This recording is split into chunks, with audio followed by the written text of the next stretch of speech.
Today we're going to make with you a true vegan dark chocolate hazelnut cake without gluten, without dairy, of course, no eggs, no soy, no refined sugar, and filled with only plant-based ingredients. It's a rich dark chocolate cake with a hazelnut aftertaste. This cake is for any occasion when you don't have enough time.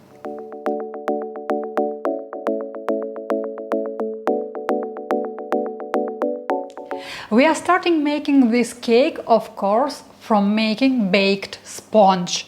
And I recommend you to make this sponge a day before you want to eat this cake, or at least like 4 or 5 hours. This sponge needs to be chilled in the refrigerator for 4 or 5 hours before you put the next layer, our chocolate hazelnut ganache. Extremely delicious.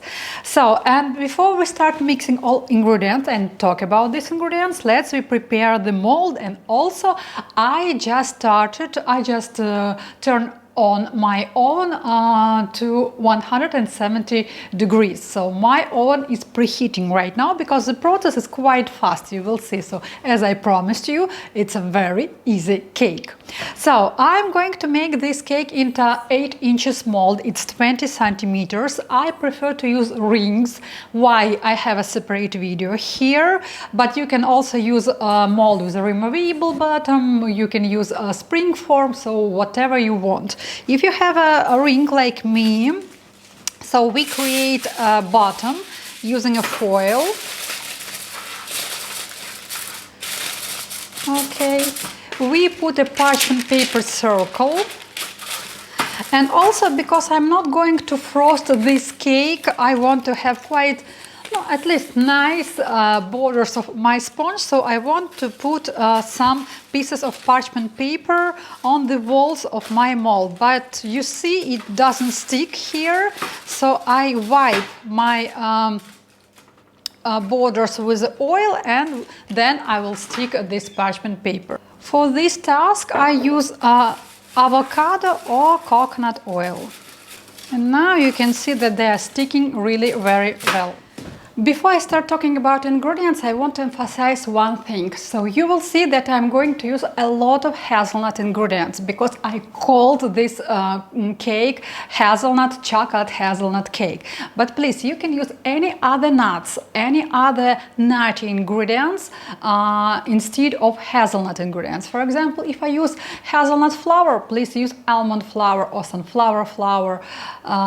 If I use hazelnut milk, please use any other plant-based milk. If I use hazelnut butter in the ganache in the future, in the next step, please use any other nut or seed butter. So this is completely up to you. I am very obsessed with this hazelnut flavor. I have a video how to make a hazelnut milk, how to make hazelnut flour. You can buy it from the store, both of these ingredients. I use everything homemade, and of course I will always encourage you to do it yourself as well. It will be cheaper, it will be healthier, you will know what you put into your body. So let's talk about the dry ingredients. In the bowl I'm going to combine rice flour, hazelnut flour, cacao powder, and baking powder. Let's mix everything well. This is the first step, set it aside. Now let's talk about the ingredient that called 100% dark chocolate. If you are my student or if you are a long time with me, you know that I love to use a cacao paste. So in this recipe you can use cacao paste and your result will be more rich in chocolate, because cacao paste is the less processed ingredient that you get from cacao beans. So whenever you see chocolate, it's already tempered cacao paste. But if you are new in baking, if you don't want to find this cacao paste like a professional ingredient, and because I promised you that it will be a very easy cake, please go to your healthy store and find 100% dark chocolate. So I will show you how I did it right now in another store. Your goal to find 100% chocolate, where at the end of the ingredient, in the back of the ingredients, is written cacao paste. This would be the most flavorful chocolate.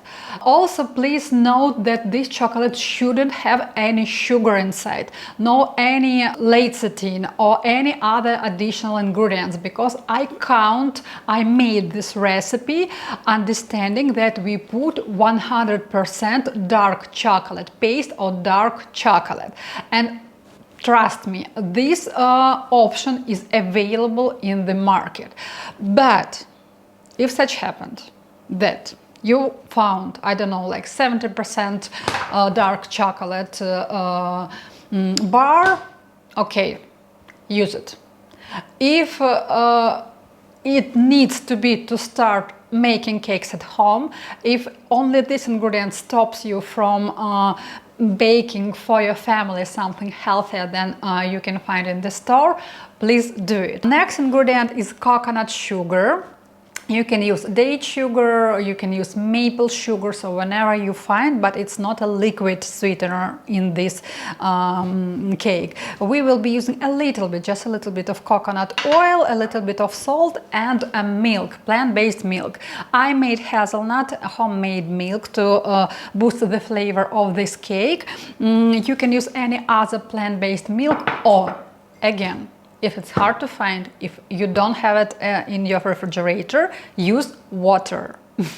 Now we need the blender, and we will finish the whole process in the blender. Now we're going to put into the blender 40 grams of dark chocolate or cacao paste. You can cut it into smaller pieces if you want. And of course, I hope you understand that you should love the taste of your chocolate.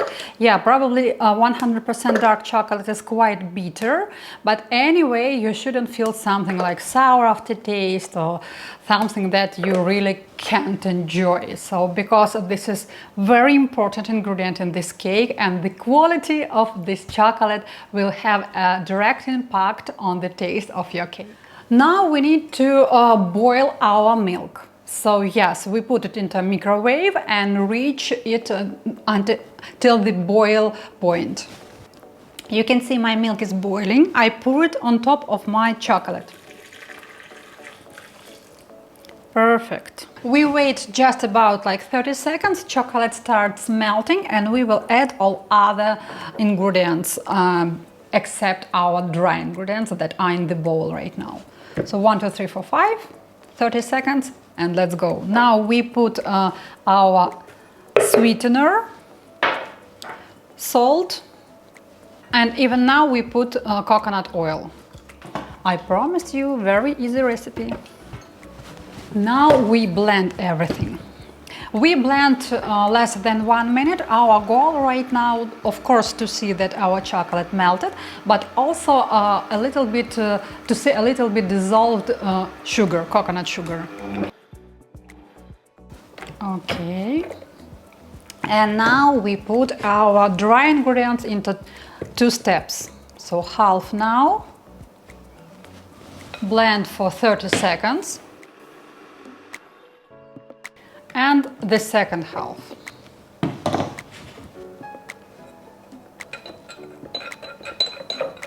And 30 seconds more. Please do not blend it longer. So 30 seconds first one, 30 seconds second one.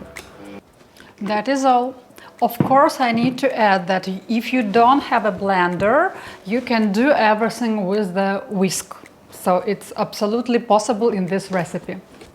And now we put our ingredients inside of our mold. I want to tell you that depending on your chocolate, your final batter can be more runny. When I did this recipe and tested for you with cacao paste, it was more runny. And only 25 minutes in the oven.